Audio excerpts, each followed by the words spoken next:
Hello viewers, আসসালামু আলাইকুম। সবাই কেমন আছেন? আশা করি সবাই অনেক ভালো আছেন। এই মুহূর্তে আমার সামনে যেটা দেখতে পাচ্ছেন, এটা হচ্ছে আমার বাড়ির একমাত্র ভালোবাসার একটা গরু। গরুটাকে পালন করতেছি খুব যত্নের সাথে, ভালোবেসে। এবং গরুটাকে দেখেন, ইনশাআল্লাহ গরুটা কিন্তু খুব ভালো আছে, সুস্থ সবল গরু। এবং গরুটাকে আমি খুব যত্নের সঙ্গে পালন করে, দেখেন গরু আমার কাছে চলে আসলো। গরুটাকে আমি খুব যত্নের সঙ্গে পালন করে থাকি। এবং গরুটার নাম আমি রেখেছি লালটু মিয়া। তো এই হলো লালটু মিয়ার একটা অবস্থান। এ আমার কাছে আসে, আমাকে অনেক পছন্দ করে। এটা আমি শখ করে ভালোবেসে পালন করতেছি।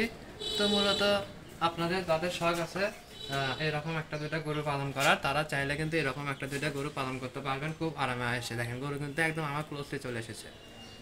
আসলে গরুটা কিন্তু ছোটোখাটো একটা গরু, আহামরি কিন্তু বড় গরু নয়। এটা কিন্তু মানতে হবে, কিন্তু আদর নার্দনে এখানে আসছে দেখেন। এখন আমি যেদিকে যেদিকে যাবো সেদিকে আসবে স্যার।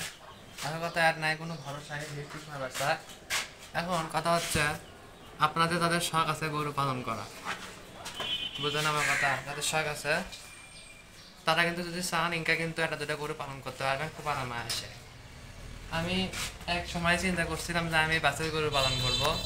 তো বাছুর গরু পালন করতে যেয়ে হুট করে আমি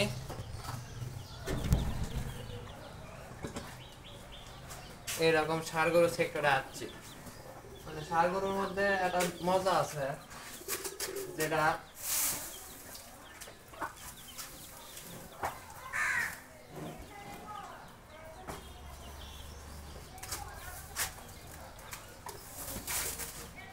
যেটা না বললে আপনারা জীবনও বুঝবেন না। মূলত চিন্তা করে দেখেন, একটা বাড়ির যদি 10টা গরু থাকে, 10টা গরু যদি নিতান্ত যদি দুধ দেয় বা গোস্ত দেয়, আপনার কিন্তু ভালো টাকা কামাই হবে ইনশাআল্লাহ। এটা কিন্তু মানতেই হবে। আর এই গরমের দিনে আপনি যত পরিমাণে গোসল করাবেন আপনাদের বাড়ির গরুকে, আপনার বাড়ির গরু তত বেশি মোটা হবে। মানে গোসল করানোর উপরেই কিন্তু একটা বিষয় আছে। দিনে 2 বেলা করে গোসল করালেও ক্ষতি নাই। আমার গরুকে কিন্তু আমি 2 বেলা করে গোসল করাই এখন, সকালে আর বিকালে। তো এখন আমি গোসল করাবো। কিন্তু কথা হচ্ছে, গোসল করাতে গেলে ক্যামেরা চালু করলে মনে করেন যে ভিডিওর মধ্যে পানি দেখা যায় এবং মোবাইলটা ভিজে যায়। তো আমার মোবাইল তো ওয়াটার প্রুফও নয়।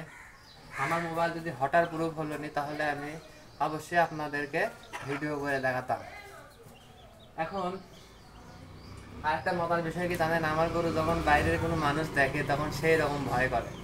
মানে মনে করে যে ওর শত্রু, ওর জম, মানে ওকে ওর জান কবজ করার জন্য আসছে, এরকম একটা ও মনে করে। তাই আর কি আমি এই গরুটা আসল কথা বাইরের মানুষজনের সামনে নেওয়া পছন্দ করি না। এরে অনেক ভালোবাসা যত্ন করে পালন করতেছি, যেটা সত্যিকারের কথা। অথবা আপনারা বললে বিশ্বাস করবেন না, কিন্তু এটাই বাস্তব। আমার যখন কিছু ছিল না, তখন আমার পাশে এ আছে, এটাই আমি মনে করি। এখন কিন্তু আমার কিচ্ছু নাই, তবুও এ আমার পাশে আছে। তো আল্লাহর কাছে একটাই চাওয়া যে আল্লাহ যেন এর মধ্যে থেকে যেন একটা বরকত নাজিল করে, এবং সেই বরকতে যেন আমার যেন উন্নতি হয়, আমি যেন সফলতা অর্জন করতে পারি। এটাই হচ্ছে আমার রুচি বোধ, আমার চাওয়া পাওয়া, আমার ভালোবাসা, আমার ইচ্ছা। এর থেকে বেশি কোনো কিছু না। আর এরকম একটা দুইটা গরু পালন করে কিন্তু আহামরি কিন্তু কোটিপতি হওয়া সম্ভব না। তবে যদি যদি চান, তাহলে কিন্তু ধৈর্য ধরলে কিন্তু কয়েক বছরের মধ্যে আপনার একটা ট্রান্সফরমেশন কিন্তু হয়ে যাবে। দেখেন আমার গরুটা আগে কিন্তু হেঁটে পাচ্ছিল না, আমার দড়িটা টাইট ছিল। কিন্তু আমি যখন বুঝতে পারলাম যে দড়িটা টাইট হয়ে আছে, তারপর থেকে কিন্তু আমার দড়িটা ঢিল লাল করে দিচ্ছি। এবং এই কিন্তু আমার আরামে আসে। কিন্তু দেখেন এই কিন্তু নিজের ব্যাক পার্টটা দেখা যাচ্ছে। আমার গরুর ব্যাক পার্ট কিন্তু এখনো ওইভাবে মোটা হয়নি। আমার গরুর ব্যাক পার্ট ফুল ফিল মোটা হয়ে যাবে ইনশাআল্লাহ, খুব তাড়াতাড়ি, খুব দ্রুত। এটা হচ্ছে যা সত্যি, সেটাই বললাম, এটাই বাস্তব। দেখেন গরু কিন্তু হেগে দিল। তো গরু হেগে দিবে, গরু পেশাব করবে এবং সেটা আমার পরিষ্কার করতে হবে, এটাই বাস্তব।